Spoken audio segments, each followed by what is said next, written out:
По-перше, що ні Росія, ні Україна не можуть сказати ні Трампу. Це дорого коштуватиме, ніхто не хоче на себе брати гнів Трампа. Ні Росія, ні Україна собі не можуть цього дозволити. А з іншого боку, Росія шантажує Україну обмінами гуманітарним треком. Минула зустріч відбулася, власне, скажімо, завдяки цій зустрічі відбулася розморозка обміну тілами. Ця зустріч вже була обмін утримуваними і полоненими особами. Тож росіяни кожного разу гуманітарний трек прив'язують до зустрічі і таким чином мінімізують ризики демаршу України, щоб на їх обстріл, наприклад, українська делегація не могла сказати, а ми тоді не їдемо зустрічатися. Бо з одного боку Трамп скаже, ага, Україна зриває, Україна не хоче миру, вони в мене відібрали можливість цього миру і з задоволенням скине відповідальність. А з іншого боку, росіяни не активізують обмін. І відповідно таким чином Україна на розтяжки і делегація обмежена в своїй жорсткій риториці, тобто якісь демарші або жорсткі заяви, особливо не зробиш, коли шантажують життями людей. Тому, як влучно пан Шленчак використав таку собі метафору з спортивних танців, якими займалася його донька. Він сказав, що от є таке правило в танцях, що би з тобою не трапилося, хоч ти ногу зламав, хоч натер, хоч до крові збив ноги, без різниці, ти маєш, посміхаючись, дотанцювати номер, щоб ні судді не зрозуміли, що щось трапилось, ніхто інший. Тобто ти маєш до кінця відбути номер. От приблизно так само зараз в переговірному процесі. Щоб там не відбувалося, Україна робить посмішку, Україна робить приязне обличчя і каже: дякуємо Трампу за зусилля, докладені для пошуку мирного врегулювання, бла-бла-бла. Ми продовжуємо конструктивно зустрічатися і так далі. Що таке, власне, відповідь на те, як пройшли ці переговори, була в словах Буданова. Що таке конструктивні переговори? Конструктивні – це, на перекладі на просту мову, не натовкли пики один одному. Конструктивні – це переговори, які відбулися. Деструктивні переговори – це ті, які розвалилися і відтермінувалися можливість наступної зустрічі або унеможливили зустріч, тобто які в своєму процесі не відбулися, власне. Якщо переговори приводять до чогось, то не використовується слово конструктивні, використовуються продуктивні, тобто щось було народжено цим переговором. Або говориться про те, що були переговори конструктивними, вдалося зблизити позиції. Наприклад, якщо ні про що не домовилися, але певні позиції вже накидали, навколо яких будуть консультації потім сторін далі.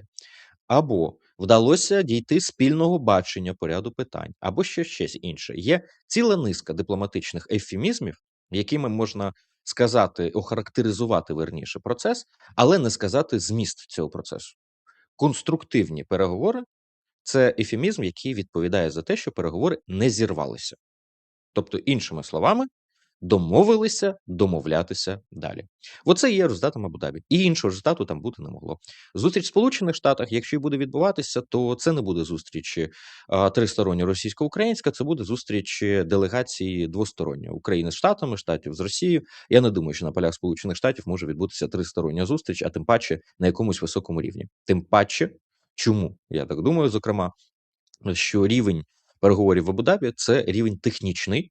Причому, якщо говорити мовою Мінська, там, з 2014 року, як це відбувалося, то це воєнна підгрупа, плюс поруч за окремою частиною столу, скажімо, така собі міні-гуманітарна підгрупа в частині обмінів полоненими, тілами, утриманими особами тощо. Це не рівень політичних домовленостей, це не формат, в якому зараз обговорюються причини війни, реальні мотивації, реальні інтереси. Там немає нічого про завершення російсько-української війни і навіть про заморозку немає. Там обговорення про механізми забезпечення припинення вогню, моніторингу за ним, розведення, всього іншого, що є лише технічною складовою, як забезпечити припинення вогню в момент, коли або в силу ситуації на фронті відкриється вікно для цього, або в силу загального протистояння російсько-української динаміки війни, або в силу геополітичних умов. Але має змінитися реальна ситуація за вікном, щоб потім з столу або в майбутньому шухляди можна було вийняти ці напрацювання і сказати: або тепер в нас все готово. От є вікно зараз 24 години, в яке нам потрібно застрибнути, а в нас всі плани підготовлені, як зупинити вогонь, як моніторинг, хто за нього відповідальний, які супутники, кого моніторять, що інші партнери роблять, що ці партнери роблять, хто зі сторін командири визначені, які відповідальні за дотримання режиму припинення вогню. Бо режим припинення вогню – це дуже складна тема. Прям дуже складна і дуже багатоскладена. І в усіх війнах припинення вогню – це дуже серйозний виклик, навіть от суто технічно, якщо мається на увазі його реалізовувати. А тим паче на такій протяжності лінії фронту. А тим паче з такою можливою кількістю ексцесів, десь хтось вирішив, що ми тут трішки з міномета постріляємо, а десь якийсь снайпер відпрацював, а ті одразу сказали: ах так, значить розрядили пакети РЗСО, а десь там дрони все одно продовжать літати. Тобто там є ціла низка речей, які унеможливлюють зупинку вогню, як це в анекдоті про прапорщика: потяг, стій, раз, два. Не буває так. Тому, звісно, що там в підгрупі ще талмути цілі мають напрацювати для того, щоб такий процес був технічно можливим. Але до завершення війни або до навіть заморозки війни ця робота підгрупи нічого спільного не має. Росія там імітує свою а-ля конструктивність, Україна там демонструє Трампу, що конструктивності особливо немає, просування немає. Але не по нашій провині, а по російській. Все. Але вибач, у нас не так багато часу. Американці реально хочуть отримати зараз результат. При тому, що давай відверто, заява, наприклад, Лінсі Грема про томагавки – це виключно, щоб наповнити інформаційний простір, тому що так, Бла-бла-бла. але ж їм потрібні перемоги. Останні соцопитування показують, що не тільки Трамп втрачає пункти рейтингу, а й республіканська партія. І вони розуміють, що перемога на виборах в листопаді дасть можливість демократам створити більшість уже не тільки в Сенаті, а ще й може в Конгресі, бо до вибори будуть. І це може призвести до ситуації, коли Трамп не просто втратить свою владу, а будь-який вплив. Він буде кульгавою качкою. І це багатьох лякає. Більше того, ми пам'ятаємо заяву пана Джонсона, спікера Палати представників, який сказав, що якщо демократам вдасться, вони проголосують за імпічмент, і тоді термін роботи Трампа на посаді обмежиться 2 роками. Трамп не ідіот 100%, хоча у нас багато хто вважає так, але ексцентричний, нарцис, який закоханий в себе, але він не хоче програти, тому він вимушений буде реагувати. Йому треба реагувати. Він навіть зараз наказав вивести з Мінеаполісу імміграційну поліцію саме через те, що бачить реакцію на соцопитуваннях. Проблеми з міграційною політикою, проблеми з зовнішньою політикою. Що буде робити Трамп? Він сказав, що не він, а це підтверджено, що Держдеп сказав: якщо до 15 травня не буде результатів, американці будуть вимушені дистанціонуватися, сказавши, що вони зробили все можливе, але не хочуть ні росіяни, ні українці. І це війна Байдена. Вони будуть валити, це завжди війна Байдена. Ми ж пам'ятаємо цю історію. Але ж якщо виходять американці, ситуація не полегшиться. Чи прогнозується така ситуація, при якій всі сторони будуть шукати якийсь компроміс, але це може ні до чого ж не призвести? Чи буде навпаки, під тиском 15 травня вимушена буде одна зі сторін піти на якісь поступки? Мені б хотілося справді, щоб це була Росія, але я щось в це не дуже вірю. Звісно, тиск буде посилюватись, і я думаю, що намагання прогнути ще будуть. Звісно, і Рубіо заяви, що десь півроку піде якраз в січні. Вони направлені на це, що от якраз травень-червень місяць, аля ми можемо вийти на траєкторію чогось.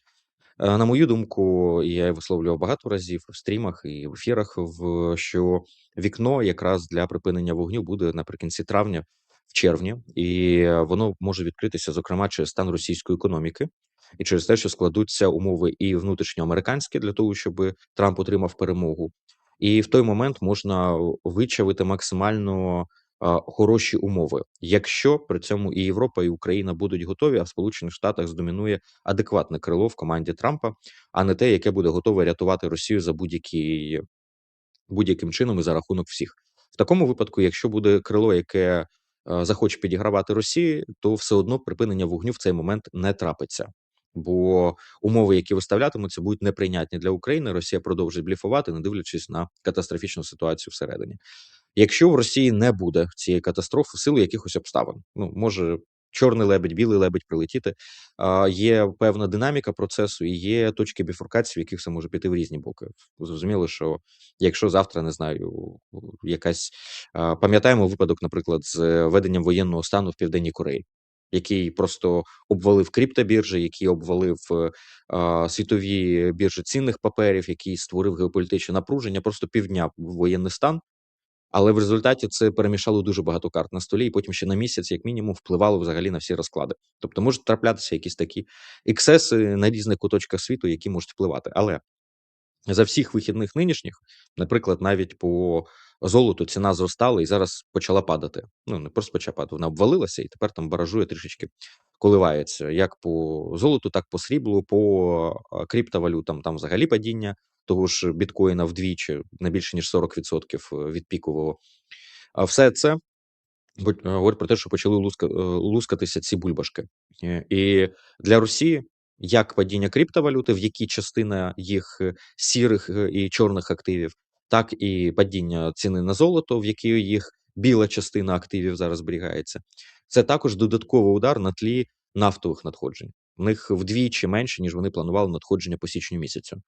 Тобто, в принципі, вони наразі за результатами січня місяця вже наблизилися до всього того дефіциту бюджетного, який планували на наступний рік.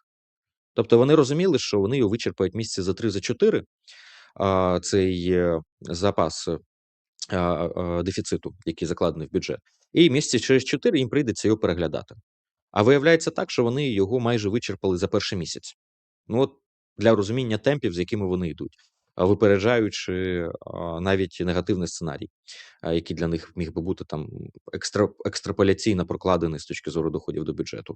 Вже не говорячи про те, що, наприклад, по інфраструктурі те, що відбувається в Забайкалі в Росії, і без українських ударів, блекаути і